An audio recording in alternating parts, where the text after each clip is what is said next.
Delhi car धमाके की जांच में बड़ा खुलासा, सीरियल ब्लास्ट की साजिश थी, सुरक्षा एजेंसियों ने बड़े हमले को नाकाम किया। सोमवार को नहीं था धमाका करने का प्लान, विस्फोटक को कहीं और शिफ्ट करने की थी तैयारी। कड़ी सुरक्षा और गिरफ्तारी के बाद डर से आतंकियों में दहशत मची, धमाका हुआ। धमाके की कड़ियां सुलझाने में जांच एजेंसियां जुटी। एफएसएल ने क्राइम स्पॉट से 42 सैंपल्स इकट्ठा किया। i20 कार के टायर और चेचिस को भी अपने कब्जे में लिया। इसकी जांच होगी।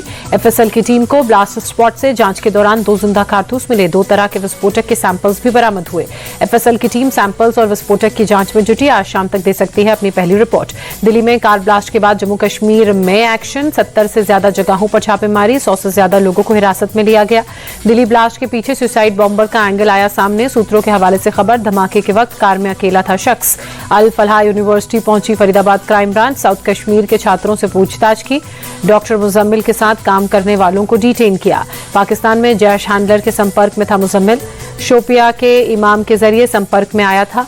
मुजम्मिल की जैश हैंडलर से वीडियो कॉल पर भी बात हुई थी। जम्मू कश्मीर पुलिस ने हरियाणा के मौलवी को हिरासत में लिया। इश्तियाक को श्रीनगर लाया गया। अल फलाह यूनिवर्सिटी में रह रहा था मौलवी। दिल्ली लाल किला कार ब्लास्ट के बाद एक्शन में सरकार। पीएम मोदी की अध्यक्षता में आज शाम 5:30 बजे कैबिनेट कमेटी ऑन सिक्योरिटीज की अहम बैठक। गृहमंत्री अमित शाह आज सीसीएस की होने वाली बैठक में दिल्ली ब्लास्ट से जुड़ा हर अपडेट देंगे। सुरक्षा इंतजामों की समीक्षा होगी। सीसीएस के बाद होगी केंद्रीय कैबिनेट की भी बैठक।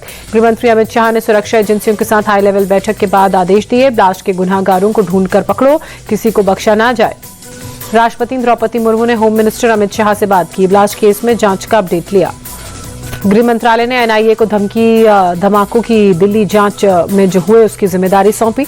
डॉक्टर्स के फरीदाबाद टेरर मॉड्यूल से जुड़े होने का खुलासा। दिल्ली धमाके में अब तक 12 लोगों की मौत हुई। दिल्ली ब्लास्ट मामले में कानपुर के गणेश शंकर विद्यार्थी मेडिकल पहुंची जांच टीम। डॉक्टर शाहीन से जुड़े दस्तावेज जब्त किए। दिल्ली में कार ब्लास्ट के बाद यूपी में अलर्ट। गोंडा में पुलिस ने चेकिंग अभियान चलाया। लाल किला ब्लास्ट के बाद दिल्ली की सीमाओं पर सुरक्षा पुख्ता। गाजीपुर बॉर्डर पर हर आने जाने वाली गाड़ियों की चेकिंग जारी। दिल्ली लाल किला ब्लास्ट के बाद जम्मू कश्मीर में कड़ी की गई सुरक्षा। रेलवे पुलिस ने सोपोर रेलवे स्टेशन पर चलाया चेकिंग अभियान। दिल्ली में व्यापारियों ने निकाला कैंडल मार्च। ब्लास्ट में मारे गए लोगों को दी श्रद्धांजलि। दिल्ली ब्लास्ट पीड़ितों के लिए रेखा सरकार देगी मुआवजा। मृतकों के परिवार को 10 लाख और घायलों को 2 से 5 लाख की आर्थिक मदद। गुजरात में पकड़े गए आतंकियों पर बड़ा खुलासा। यूपी को नया ठिकाना बनाना चाहते थे आतंकी। गिरफ्तार सुहेल और आजाद ने लखनऊ में रेकी की। यूपी के कई नौजवानों से संपर्क कर रहे थे आतंकी। एटीएस और खुफिया एजेंसी अलर्ट पर। बिहार चुनाव के आखिरी फेज में वोटिंग ने सारे रिकॉर्ड तोड़े। 68.5% से ज्यादा मतदान हुआ। 14 नवंबर को नतीजे आएंगे। बिहार के सीमांचल में सबसे ज्यादा मतदान किशनगंज में, रिकॉर्ड 76%। कटिहार में 75%। पिछले चुनावों में 13% की ग्रोथ रेट। बिहार में नीतीश कुमार की दमदार वापसी के संकेत। इंडिया टीवी मैट्रिज एग्जिट पोल में एनडीए को 147 से 167 सीटें मिलने का अनुमान। एग्जिट पोल में तेजस्वी यादव की स्पष्ट हार। इंडिया टीवी मैट्रिज एग्जिट पोल में महागठबंधन को 70 से 90 सीटें मिलने की संभावना। नीतीश कुमार की जेडीयू बन सकती है बिहार की नंबर 1 पार्टी। एग्जिट पोल में 67 से 75 सीटें मिलने का अनुमान। एग्जिट पोल के पोल ऑफ पोल्स में भी नीतीश सरकार। सभी एग्जिट पोल्स का एक ही अनुमान, आ रहे हैं नीतीश कुमार। मिथिलांचल में एनडीए को भारी बढ़त। एग्जिट पोल के मुताबिक 71 सीटों में से एनडीए को आ सकती हैं 50 से 55 सीटें। महागठबंधन को 18 से 23 के अनुमान। भागलपुर रीजन में जबरदस्त जीत की ओर एनडीए। 30 सीटों में एनडीए को मिल सकती है 20 से 23 सीटें। महागठबंधन में 7 से 10 सीटों का अनुमान। एग्जिट पोल में मगध रीजन में भी एनडीए का दबदबा। 51 में से 30 से 35 जीतने का अनुमान। महागठबंधन को मिल सकती हैं 17 से 22 सीटें। भोजपुर रीजन में भी एनडीए को बढ़त। 67 में से एनडीए के खाते में आ सकती हैं 37 से 42 सीटें। महागठबंधन को 20 से 25 सीटें मिलने की संभावना। सीमांचल की 24 सीटों पर भी एनडीए का दबदबा। 10 से 12 सीटें मिलने का अनुमान। सीमांचल में नहीं चला ओवैसी का मैजिक। मुस्लिम दाव जीत सकते हैं 2 से 3 ही सीट। बिहार की मुस्लिम बाहुल्य सीटों पर महागठबंधन को फायदा। एग्जिट पोल के मुताबिक मुसलमानों के 78% वोट महागठबंधन को। मतगणना से पहले आरजेडी का ट्वीट, कहा ईवीएम की पहरेदारी कर रहे महागठबंधन कार्यकर्ता सजग रहें, शंका होने पर तुरंत शिकायत करें। प्रधानमंत्री मोदी की भूटान यात्रा का दूसरा दिन आज। चौथे राजा वांगचुक से की मुलाकात। ऊर्जा, रक्षा समेत कई मुद्दों पर चर्चा। मेक्सिको के विदेश मंत्री से मिले डॉक्टर एस जयशंकर। ट्वीट कर दी जानकारी, कहा व्यापार, स्वास्थ्य और फार्मास्यूटिकल समेत कई मुद्दों पर हुई चर्चा।